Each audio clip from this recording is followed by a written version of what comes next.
Hello students, मैं अंजलि पयाल स्वागत करती हूँ आपका आईसीटी वर्चुअल क्लासरूम देहरादून से।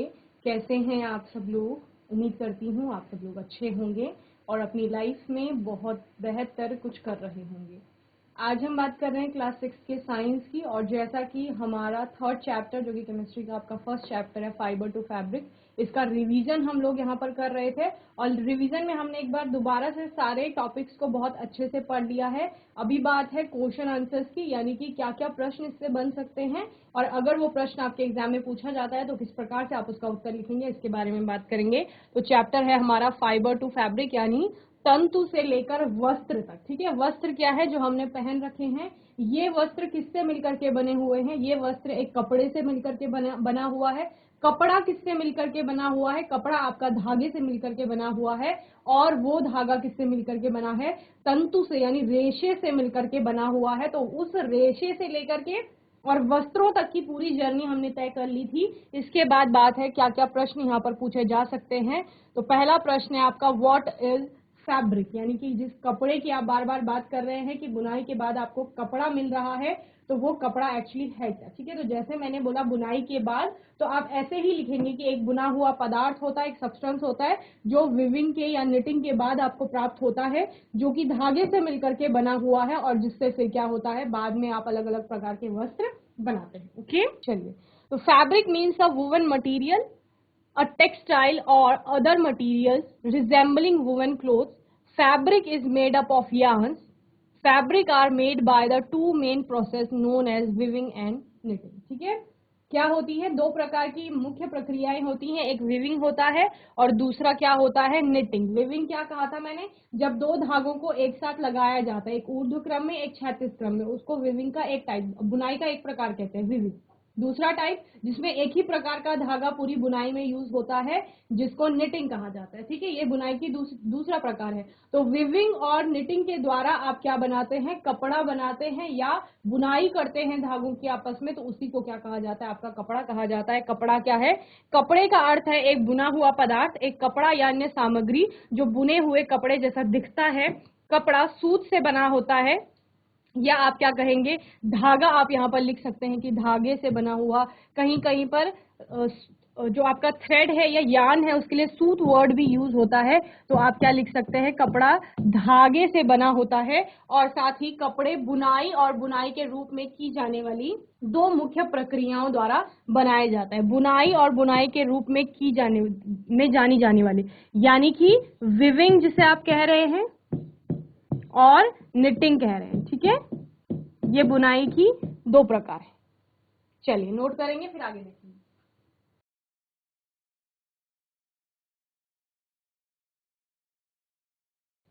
चलिए नेक्स्ट क्वेश्चन देखते हैं। नेक्स्ट क्वेश्चन क्या है आपका, on what factor does our type of clothing depend. ठीक है, यानी कि हम किस प्रकार के वस्त्र पहनते हैं, हमने कैसे कपड़े पहने, वो किस चीज पर निर्भर करता है। बताइए कौन कौन से फैक्टर, कौन कौन से कारकों पर आपका पहनावा निर्भर करता है। बताइए, सबसे पहले बात करते हैं तो एनवायरनमेंट की, जितने भी क्लाइमेट चेंज हो रहे हैं उनके आधार पर हम कपड़े पहनते हैं। जैसे अभी अगर सर्दियां हैं तो सर्दियों में हम स्वेटर पहन रहे हैं, जैकेट पहन रहे हैं, कोट पहन रहे हैं। ठीक है, अगर अभी कुछ महीने में गर्मियां आ जाएंगी, फिर हम कैसे पहनेंगे? कॉटन के हल्के कपड़े पहनेंगे, हल्के रंग के कपड़े पहनेंगे। तो किस पर डिपेंड कर रहा है? एक तो क्लाइमेटिक कंडीशंस पर, या आप क्या बोलेंगे जो हमारे एनवायरनमेंट की कंडीशन है उसके आधार पर। ठंडे इलाकों के लोग गर्म कपड़े पहनते हैं, वहीं अगर गर्म जो क्षेत्र होते हैं वहां पर लोग हल्के कपड़े पहनते हैं। तो किस पर निर्भर कर रहा है? पर्यावरण की जो परिस्थितियां हैं, एनवायरनमेंट की जो कंडीशन है, मौसम का जो आपका जो भी तापमान का वहां पर रेंज है, उस पर निर्भर कर रहा है। इसके अलावा ऑक्यूपेशन पर निर्भर कर सकता है, यानी आपका व्यवसाय क्या है उस पर आपकी क्लोथिंग निर्भर कर सकती है। जैसे आपने अलग अलग लोगों को जो कि अलग अलग व्यवसाय से जुड़े हुए हैं, अलग अलग प्रकार के कार्य करते हैं, तो उनके ड्रेसिंग भी अलग अलग होता है। जैसे कि आपने फोर्स के लोगों को देखा है, आर्मी की पर्सन्स को देखा है, या फिर आपने पुलिस वालों को देखा है, तो वो कैसे पहनते हैं? उनकी अलग अलग अलग यूनिफॉर्म होती है। डॉक्टर्स की अलग होती है, ठीक है, टीचर्स की अलग यूनिफॉर्म होती है। यहीं पर आप क्या कह रहे हैं कि उनके ऑक्यूपेशन के अकॉर्डिंग, यानी व्यवसाय जो है उसके आधार पर उनका क्या हो रहा है? कपड़ों का चयन हो रहा है या कपड़े उनके अलग अलग प्रकार के हो रहे हैं, ठीक है। जैसे कि अलग अलग स्कूल के बच्चों का यूनिफॉर्म अलग अलग होता है, ठीक है ना। या एक स्कूल के बच्चे हैं जैसे, तो उन सबका यूनिफॉर्म एक जैसा होता है, उन सब में समानता दिखाने के लिए होता है कि सारे बच्चे इक्वल है एक क्लास के, तो एक जैसा यूनिफॉर्म पहनेंगे, तो एक प्रकार के कपड़े पहन रहे हैं, तो यूनिफॉर्म है। वहीं पर किस पर निर्भर करता है, मेरी आमदनी पर भी मेरा पहनावा निर्भर करेगा। यानी अगर मेरे पास बहुत अच्छी इनकम है तो मेरे कपड़ों का प्रकार उसी तरह का होगा, यानी कि बहुत अच्छे टाइप का होगा। मेरी आमदनी थोड़ी कम है तो मैं फिर उसी प्रकार के, यानी कि मेरे पर्सनल जो ऑक्यूपेशन है, मेरा जो अपना व्यवसाय है, या मेरी आमदनी कितनी है, उस पर भी मेरा पहनावा निर्भर करता है, ठीक है। तो क्या क्या कारक हो गए, सबसे पहला कारक तो यही है कि एनवायरमेंटल कंडीशंस जो होंगी, यानी कि पर्यावरण की जिस प्रकार से परिस्थिति होगी, क्लाइमेटिक कंडीशन जो होगी, उसके आधार पर कपड़े बदलेंगे। सर्दियों में अलग कपड़े, गर्मियों में अलग, बरसात में अलग, तो कपड़ों का प्रकार बदलेगा। ऑक्यूपेशन पे डिपेंड करेगा, एज के अकॉर्डिंग कपड़े चेंज होते हैं कि छोटे बच्चों के कपड़े अलग हैं, बड़ों के अलग होते हैं, फिर वृद्ध लोग जो होते हैं उनके कपड़े थोड़ा अलग होते हैं, तो इस पर भी डिपेंड करता है। और मेरी आमदनी पर निर्भर कर सकता है कि मेरी आमदनी कितनी है, उस आधार पर मैं कपड़े पहनूंगी, ओके। तो इस प्रकार से अलग अलग प्रकार के हम क्या देखते हैं, कारक देखते हैं। तो type of clothing which we wear, ठीक है, कपड़ों के प्रकार जो हम पहनते हैं, इज इन्फ्लुएंस्ड बाय, वो किन चीजों से प्रभावित होते हैं, बाय क्लाइमेट, जो भी क्लाइमेट की कंडीशन होगी, ऑक्यूपेशन जो व्यवसाय हो गया, कल्चर, कल्चर भी एक बहुत बड़ा फैक्टर होता है। यानी कि आपने देखा है कि जैसे हमारे इंडिया में बहुत वैरायटी देखी जाती है, वैरायटी किसमें, अलग अलग कल्चर के लोग रहते हैं, सबकी संस्कृति अलग अलग है, ठीक है। संस्कृति अलग है तो उसके आधार पर संस्कृति का एक पार्ट क्या आता है, आपका पहनावा भी आता है। तो आप लोगों ने देखा है कि अलग अलग स्टेट को जैसे रिप्रेजेंट करते हैं तो अलग अलग पहनावा उनका होता है, ठीक है ना। तो उसी आधार पर हम क्या बोलते हैं कि कल्चर भी आपका इन्फ्लुएंस करता है आपके पहनावे को या ड्रेसिंग को, टाइप ऑफ क्लोथिंग को, ठीक है। जैसा आपका कल्चर होगा उसके आधार पर आप क्या पहनते हैं, कपड़े पहनते हैं, ओके। इसके अलावा डेली नीड, जो हमारी डेली की नीड है उसके आधार पर भी हम क्या करते हैं, अपने कपड़ों का चयन करते हैं। डेली नीड यानी जैसे हमें स्कूल आना है, ठीक है, जैसे अगर हम स्टूडेंट हैं, हमें स्कूल आना है, तो हमारी डेली की नीड क्या है कि हमें यूनिफॉर्म पहनकर जाना है, तो डेली हम यूनिफॉर्म पहन के आते हैं, ठीक है। उसी प्रकार से जैसे कि आपको क्या हो रहा है, हमने कहा कि जिस अकॉर्डिंग, यानी कि जिस तरह से उनको काम करना होगा किसी भी व्यक्ति को, तो वो उसकी डेली की नीड हो गई ना, रोज की उसकी आवश्यकता हो गई, तो उसके अकॉर्डिंग वो क्या करता है, कपड़े पहनता है, ठीक है। तो यानी कि टाइप ऑफ क्लोथिंग आप लिखेंगे, on what factor does our type of clothing depend, यानी कि हमारी जो पहनावा है वो किन कारकों पर निर्भर करता है, ठीक है।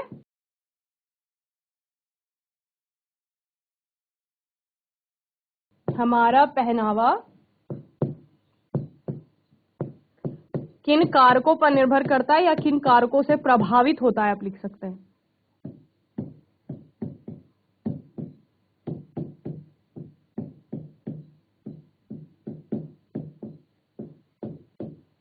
आंसर क्या क्या लिखेंगे आप, क्लाइमेट यानी कि मौसम कैसा है, उसके आधार पर, व्यवसाय पर निर्भर करेगा, संस्कृति पर निर्भर करेगा, और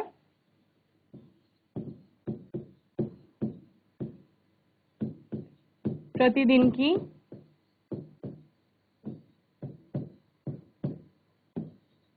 आवश्यकता पर, ठीक है। इन सभी चीजों पर आपका पहनावा निर्भर करता है, जल्दी से नोट करेंगे।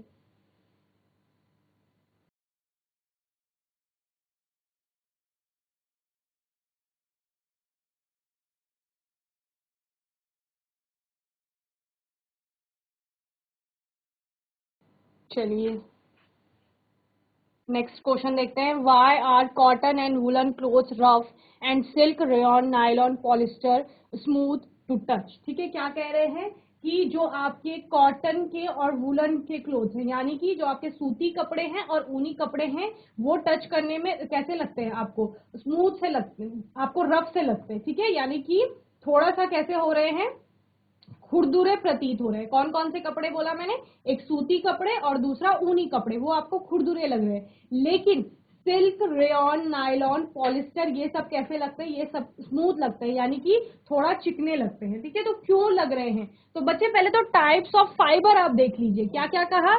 कॉटन और वुलन, ये किस में आता है? ये आपका नेचुरल फाइबर में आता है, यानी प्राकृतिक रेशे में। आपने क्या कहा था कि मैम जो कॉटन क्लोथ है वो कॉटन के प्लांट से आपका आ रहे हैं, वहां से हम सूत को प्राप्त कर रहे हैं कपास के पौधे से। वहीं पर जो वुलन क्लोथ है यानी ऊनी कपड़े हैं वो कहाँ से निकल रहे हैं? वो जानवरों से जो ऊन प्राप्त हो रही है उससे बन रहे हैं। ठीक है, तो वो क्या होते हैं? वो थोड़ा रफ टाइप के होते हैं। वहीं पर सिल्क, रेयॉन, अगर आप नायलॉन, पॉलिस्टर की बात करें, सिल्क को छोड़ करके आपका रेयॉन, नायलॉन, पॉलिस्टर, ये सारे क्या है? ये सारे आपके सिंथेटिक फाइबर है।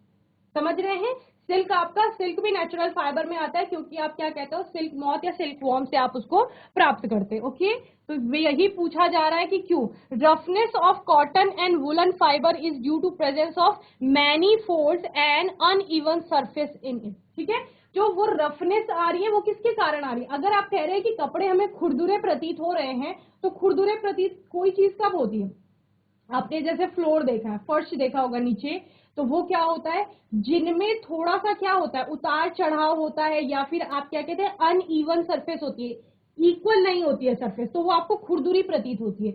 वहीं पर कोई सरफेस कैसा, कोई फ्लोर एकदम कैसा होता है, बहुत स्मूथ होता है। तो क्यों? क्योंकि उसकी जो सरफेस है वो इवन है, यानी इक्वल है, किसी भी प्रकार से ढलान नहीं है या फिर वहां पर कट्स नहीं है बीच में, इस वजह से वो क्या है, स्मूथ है। सेम किस में हो रहा है? सेम आपके कपड़ों में भी हो रहा है। वुलन में और कॉटन में क्या हो रहा है? अनइवन सरफेस है, स्मूथनेस नहीं आ रही है, उसके कारण अब बहुत ज्यादा फोल्ड्स बन रहे हैं। इसके कारण कैसी हो रही है? अनइवन हो रही है सरफेस, और तभी हम क्या कह रहे हैं कि उससे जो बने हुए कपड़े हैं वो थोड़ा रफ लग रहे हैं। जबकि जो सिल्क होता है, रेयॉन, नायलॉन और पॉलिस्टर होता है, ये स्मूथ होते हैं। क्यों? क्योंकि इनका जो रेशा बनता है ये कई फोल्ड से नहीं बनता है, बल्कि इनके लंबे लंबे एक रेशे बनते हैं जो कि फाइन स्ट्रक्चर देते हैं। बहुत पतले पतले रेशे होते हैं, फाइन होते हैं एकदम। इस वजह से क्या हो रहा है कि उनमें जो है वो स्मूथ आपको संरचना या स्ट्रक्चर देखने को मिल रहा है। उनको आप टच करते हैं, सिल्क के कपड़े आप टच करते हैं तो बहुत स्मूथ होते हैं। वहीं पर अगर आप ऊन का कोई स्वेटर टच करेंगे तो वो थोड़ा रफ सा आपको लगता है। ठीक है, यानी खुरदुरा लगेगा। चलिए, सूती और ऊनी कपड़े खुरदुरे और रेशमी, रेयॉन, नायलॉन, पॉलिस्टर छूने में चिकने क्यों होते हैं? कपास और रेशों, ऊनी रेशों का खुरदरापन उसमें कई परतों और असमतल सतहों की उपस्थिति के कारण होता है, और वहीं पर रेशम, रेयॉन, नायलॉन और पॉलिस्टर चिकने होते हैं क्योंकि उनकी लंबी, सादा और बारीक संरचना होती है, इसलिए। ओके, चलिए नोट करेंगे जल्दी से। GIC मिसनी आवाज आ रही है बच्चे? वेरी गुड, नोट करेंगे। फिर कितने प्रश्न कराए गए, समझ आ रहे हैं आप सभी को? Okay, very good. फैब्रिक पढ़ रहे हैं तो बार बार अपने कपड़ों पर भी ध्यान दीजिए कि हमारे कपड़े जो है वो किस प्रकार की बुनाई से बने हैं, कौन सा फैब्रिक इसमें यूज हुआ है, कौन सा कपड़ा यूज हुआ है, कॉटन यूज हुआ है, पॉलिस्टर, या फिर आपका टेरी सिल्क, टेरिकॉटा, रेयॉन, नायलॉन, कौन से प्रकार का फैब्रिक वहां पर यूज हुआ है। ठीक है,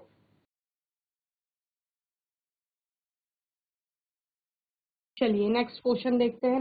नेक्स्ट क्वेश्चन क्या है आपका? Classify the following fibres into natural and man made fibres, cotton, nylon, jute, wool, silk, rayon, polyester. ठीक है बच्चे, क्या करना है? बहुत इजी सा क्वेश्चन है ये। तो आपको क्या बताना है? मैंने आपको रेशे के दो प्रकार बताए थे। एक आपको क्या बोला था? प्राकृतिक रेशा। दूसरा आपको क्या बोला? मानव निर्मित, कृत्रिम या संश्लेषित रेशा। तीनों उसी के नाम है। ठीक है, तो जो आपको प्रकृति से मिल रहे हैं, यानी कि प्रकृति में क्या क्या है?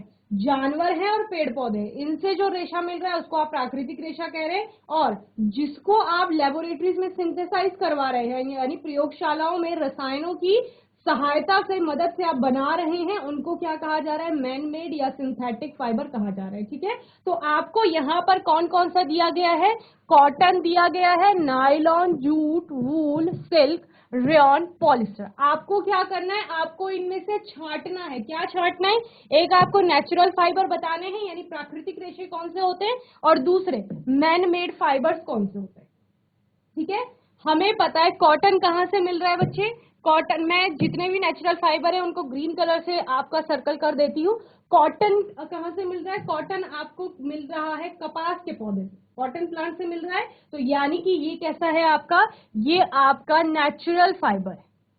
ठीक है, बात करेंगे नायलॉन की, तो नायलॉन को आप क्या कहते हैं, इसको सिंथेसाइज कराया जाता है, तो ये आपका नेचुरल फाइबर नहीं होगा। जूट आपका नेचुरल फाइबर होगा, ऑब्वियसली होगा, बताइए।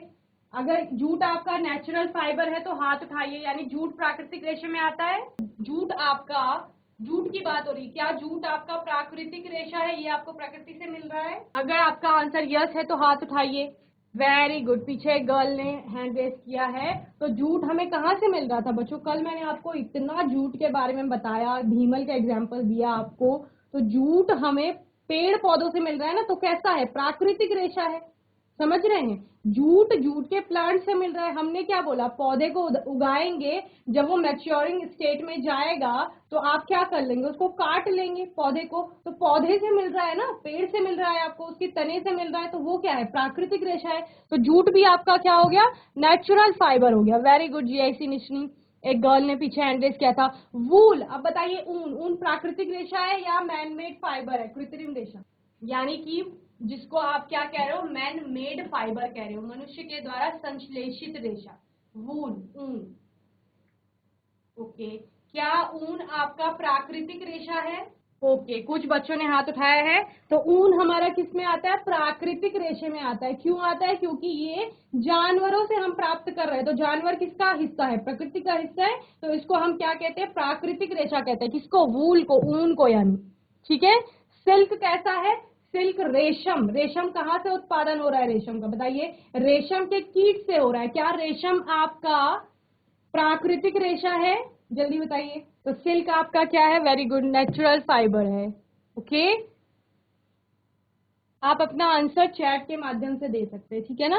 रेयन पॉलिस्टर की बात करेंगे तो ये किस में आता है आपका, ये मैनमेड फाइबर में आता है। ओके, तो आप लोगों ने बहुत अच्छे से, जीआईसी निस्ट्री के बच्चों ने बहुत अच्छे से आंसर किए हैं, बहुत अच्छे से क्लासिफाई किया। मैंने आपको कहा था कि जो जो आपका नेचुरल फाइबर की कैटेगरी में आ रहा है उनको हम क्या कर रहे हैं, ग्रीन सर्कल बना रहे हैं, और बाकी जो आपके बचे हुए हैं वो कैसे हैं, वो आपके मैनमेड फाइबर हैं। ओके, तो इस प्रकार से आपने क्या कर लिया, सभी फाइबर्स को अलग अलग वर्गीकृत कर लिया है, अलग अलग क्लासिफाई कर लिया है। तो ये आपके हो गए प्राकृतिक रेशे, जिसमें क्या क्या आएगा, कपास आएगा, जूट आएगा, ऊन आएगा और रेशम आएगा। ठीक है, और मानव निर्मित रेशे में आपका क्या आएगा, नायलॉन, रेयन, पॉलिस्टर। ओके, तो इस प्रकार से अगर आपको कोई प्रश्न पूछा जाता है जिसमें आपको सभी रेशों के प्रकार एक साथ दिए गए हों और आपको बताना है कि इनमें से कौन सा प्राकृतिक होगा और कौन सा आपका मानव निर्मित होगा, तो आप इस प्रकार से बता लेंगे। क्यों, क्योंकि आपने बहुत अच्छे से सारे फाइबर्स को पढ़ लिया है। ओके, चलिए जल्दी से नोट करेंगे फिर आगे चलेंगे। चलिए नेक्स्ट क्वेश्चन देखते हैं, क्वेश्चन नंबर 5 क्या है, from where wool is obtain. अब आपको पता है ऊन कहाँ कहाँ से प्राप्त की जाती है, ऊन प्राप्त की जाती है बालों से, और किसके बालों से, अलग अलग प्रकार के जानवरों के बालों से। जहां पर आप किसकी, सबसे ज्यादा मोस्ट कॉमन आप भेड़ की बात करते हैं, यानी शीप, कि उसके जो हेयर्स होते हैं, हेयर्स कहाँ पर होते हैं, स्किन पर होते हैं, त्वचा के ऊपर बाल पाए जाते हैं। उन बालों को क्या किया जाता है, शेयर किया जाता है, रियरिंग, शेयरिंग, ये सब आपने लोगों ने पढ़ना है अभी आगे की क्लासेस में। तो वहां पर क्या, सबसे पहले तो भेड़ को पाला जाएगा। ठीक है, पालने का उद्देश्य क्या है भेड़ पालन का, कि वहां से हमको उसके बालों से ऊन प्राप्त होगी। ठीक है, फिर क्या किया जाता है, जिस प्रकार से जब उसके बाल लंबे हो जाएंगे, तो जैसे हम लोगों के बाल जब भी लंबे हो जाते हैं तो हम क्या करते हैं, सलून में जाके बढ़िया सा हेयर कट लेते हैं, तो उसी प्रकार जो भेड़ होती है उसके भी बालों को क्या किया जाता है, काटा जाता है, और उसके स्किन से पूरी जो हेयर, जितने भी बाल हैं उनको सबको हटाया जाएगा, और उन बालों से फिर क्या किया जाएगा, रेशे का निर्माण, रेशे से फिर धागे का निर्माण, धागे की फिर बुनाई होगी, और क्या बनेगा, कपड़ा बनेगा। उस कपड़े से फिर आप अपने पसंदीदा वस्त्र बना सकते हैं। ठीक है, तो इसी प्रकार उस वूल को कहां से प्राप्त किया जा रहा है, तो उस वूल को यानी ऊन को अलग अलग जानवरों से प्राप्त किया जा रहा है। वूल is obtained from the fleece, यानी कि बालों से, और किसके बालों से, ऑफ शीप, यानी कि भेड़ के जो बाल है उनसे, और गोट, बकरी के बालों से। ठीक है, ऊन कहाँ से प्राप्त की जाती है, ऊन भेड़ या बकरी की ऊन से, या जिनको आप क्या कहते हैं, बाल। ठीक है, बालों से प्राप्त होती है। ठीक है, ये आप लिखिए। चलिए नेक्स्ट क्वेश्चन देखते हैं, what is known as golden fibre. ठीक है, आपको सुनहरा रेशा किसको कहा जाता है? तो सुनहरा रेशा आपका किसे कहा जाता है? जूट को कहा जाता है। Jute is the cheapest natural fibre, क्योंकि सबसे सस्ता ये मिलता है, इसीलिए इसको क्या कहा जा रहा है? गोल्डन फाइबर भी कहा जा रहा है। सुनहरा रेशा किसे कहा जाता है? जूट सबसे सस्ता प्राकृतिक रेशा है और इसे सुनहरा रेशा कहा जाता है। ओके, चलिए नोट करेंगे। ये क्वेश्चन आपके कॉम्पिटिटिव एग्जाम में आते हैं, वहां पर पूछा जाएगा कि गोल्डन फाइबर किसे कहा जाता है, फिर आपको ऑप्शंस दे देंगे, कॉटन दे देगा, नायलॉन दे देगा, सिल्क दे देगा और साथ में जूट दे देगा। तो आप किसको टिक करेंगे? जूट को। क्यों? क्योंकि आपने क्लास में पढ़ा है कि जूट जो आपका है वो सुनहरा रेशा या फिर गोल्डन फाइबर कहा जाता है उसको। ओके,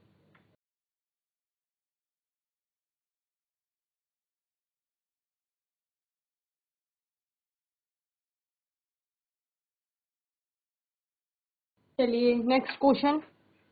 क्वेश्चन नंबर 7 है, when we burn wool why do we get the smell of hair burn.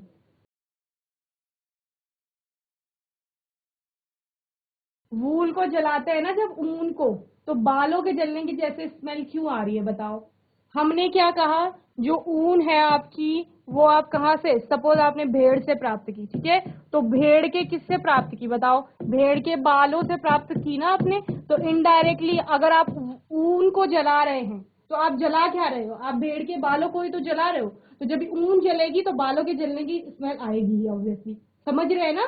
क्या कहा गया है कि अगर ऊन को हम जला रहे हैं, सपोज आपके पास ऊन का कोई कपड़ा है छोटा सा, उसको आप जला रहे हैं और एक साइड में आप हेयर्स, बालों को जला रहे हैं, तो दोनों में एक जैसी स्मेल क्यों आ रही है? इसलिए आ रही है क्योंकि जो ऊन का कपड़ा आप जला रहे हो वो ऊन कहाँ से लिया है? बालों से ही तो बनाया गया है। इसीलिए जब बालों को जला रहे हैं तो तब भी वही स्मेल आ रही है और ऊन के कपड़े को जला रहे हैं तब भी वही स्मेल आ रही है। दोनों किससे मिलकर के बने हुए होते हैं? प्रोटीन से। हम लोग पढ़ते हैं कि प्रोटीन से बाल मिलकर के बने हुए हैं, तो दोनों का जो मेन कॉन्स्टिट्यूएंट है वो प्रोटीन है। तो एक्चुअली जल क्या रहा है? प्रोटीन जल रहा है, इसलिए सेम स्मेल आ रही है। Okay, wool is obtained from the fleece, यानी कि हेयर से आप उसको प्राप्त करते हैं, बालों से ऊन को प्राप्त किया जाता है, ऑफ शीप, गोट, याक। ठीक है, किस किस के? भेड़ के, बकरी के या याक के बालों से उसको प्राप्त कर किया जाता है। दिस इज द रीजन, यही कारण है क्या? Why burning of wool gives smell like burning of hair. ठीक है, क्योंकि उसको, ऊन को हम किससे प्राप्त कर रहे हैं? बालों से प्राप्त कर रहे हैं, इसीलिए जब ऊन को जलाया जा रहा है तो बालों के जलने जैसी स्मेल आ रही है। ओके, चलिए, जब हम ऊन को जलाते हैं तो बालों के जलने की गंध क्यों आती है? भेड़, बकरी, याक आदि की ऊन से, यानी बालों से ऊन प्राप्त होती है, यही कारण है कि ऊन के जलने से बालों के जलने जैसी गंध आती है। ओके, चलिए जल्दी से नोट करेंगे। जितने प्रश्न कराए गए आपको समझ में आए सभी?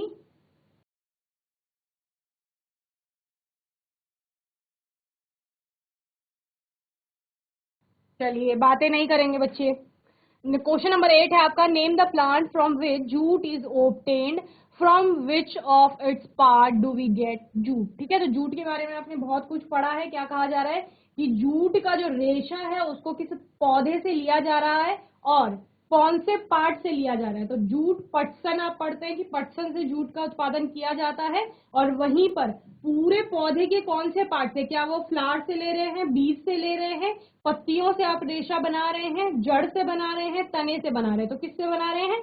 हमने पढ़ा था कि तनों को काट लिया जाता है, तनों को पानी में डुबोया जाता है, फिर उस तने से ही छाल को अलग किया जाता है। ठीक है, तो कौन से पार्ट से? तने से। और पौधा कौन सा हो गया आपका? पटसन का। जूट इज ऑब्टेन्ड फ्रॉम पटसन, it is obtained from its stem. Okay, उस पौधे का नाम बताइए जिससे जूट प्राप्त होता है। इसके किस भाग से हमें जूट प्राप्त होता है? यानी कि जूट के रेशे की बात हो रही है कि जूट के का रेशा, आप लिखेंगे जूट का रेशा। इसके किस भाग से हमें जूट का रेशा प्राप्त होता है? ठीक है, ये आप लिखेंगे। तो जूट पटसन से प्राप्त होता है, यानी पटसन पौधे का नाम जो आप बता रहे हैं, यह इसके तने से प्राप्त होता है। ठीक है ना? चलिए नोट करेंगे जल्दी।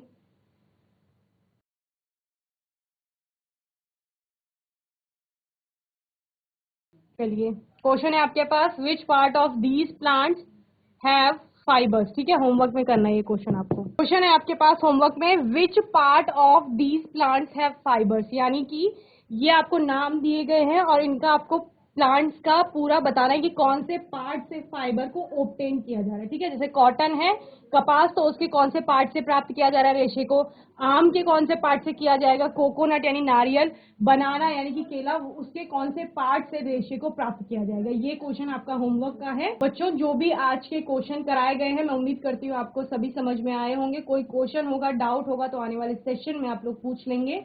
और तब तक के लिए आईसीटी वर्चुअल क्लासरूम से जुड़ने के लिए धन्यवाद।